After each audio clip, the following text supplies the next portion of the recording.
Thank you so much, Andrea, and really to everybody from the Holocaust Museum and Center for Tolerance and Education for inviting me to be with you here today.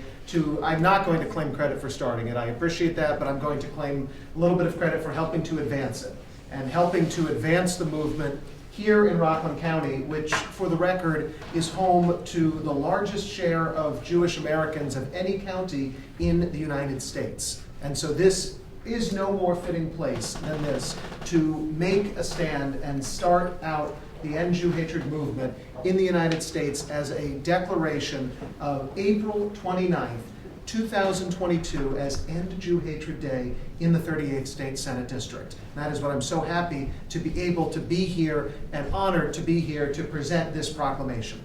So we'll get to that in a minute, but I just want to take a couple of minutes and share some thoughts, because we're at a time now when there are horrific human rights violations occurring on a daily basis around the world. In Syria, in Yemen, in China, in Burma, and in Russia's ongoing attack in Ukraine. And so it's more important than ever that we keep the memory of the Holocaust alive. We have to use that knowledge to alert people where racism, bigotry, and militarized nationalism can lead when they're left unchecked. April 28th, 2022, corresponding to the 27th of Nisan in the Hebrew calendar, was Yom HaShoah, just yesterday. Holocaust Remembrance Day. We celebrated and honored here in Rockland County. It marks the anniversary of the Warsaw Ghetto Uprising, when a generation of Jews were empowered to stand against murderous anti-Semitism and Jew hatred. Yesterday, many of us here gathered in Rockland at the county courthouse to honor this anniversary at the Rockland Yom HaShoah commemoration. Occasions like yesterday, and all of us here today, are especially important as the number of Holocaust survivors decreases each and every year. We're losing a vital link to history, although I will add that through the incredible work of the museum, we are preserving the testimonies, the witness, the memory of those who have lived through something that nobody should have to live through, and preserving it for the generations to come. But younger generations are increasingly and shockingly uninformed or misinformed about the Holocaust. At least one recent survey of New Yorkers between ages 18 to 39 years old revealed that 28% of them thought the Holocaust was a myth or it was exaggerated. 19% of them believed that Jews had caused the Holocaust. We live in a world that's awash with cynicism and misinformation, where a divisive us versus them dynamic dominates our public discourse. Too often, we can't even agree on simple facts that are right in front of our faces. Just look at how dealing with a deadly pandemic virus has become a matter of politics and not a matter of public health.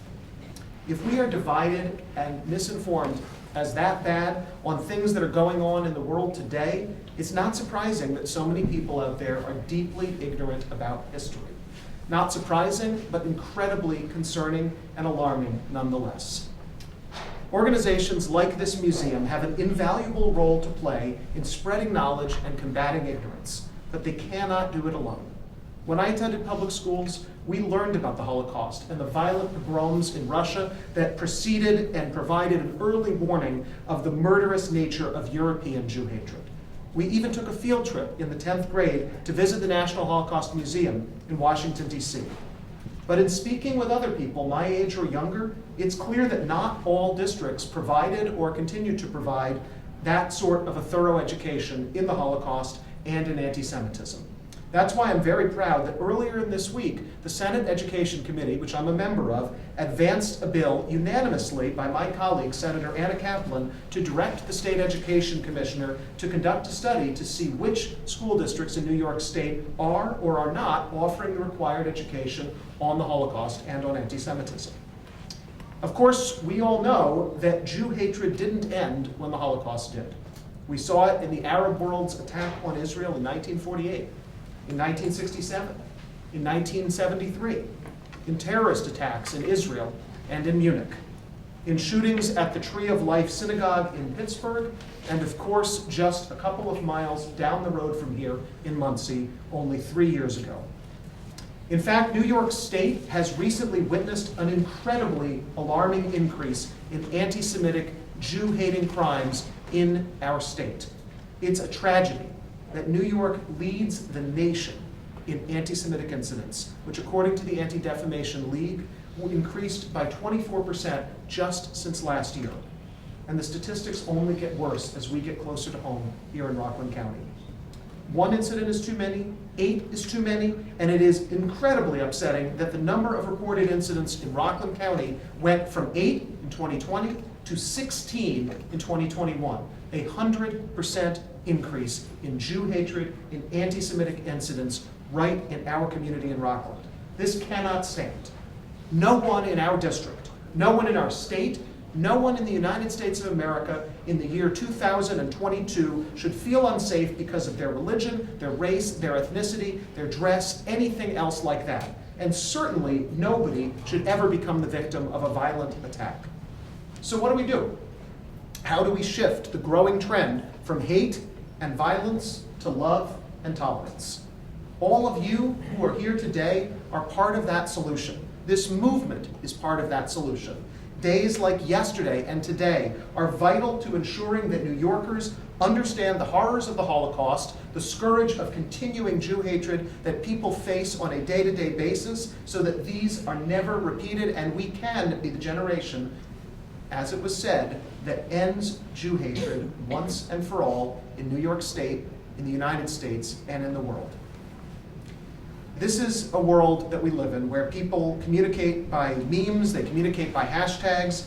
The term anti-Semitism is frankly, as Andrea said, getting a little bit watered down. It's getting a little bit disconnected from the reality of what members of our community experience sometimes on a daily or a weekly basis. So we need to declare once and for all what needs to happen in the most simple words that we can find. We need to end Jew hatred. That is our pledge. That is our declaration.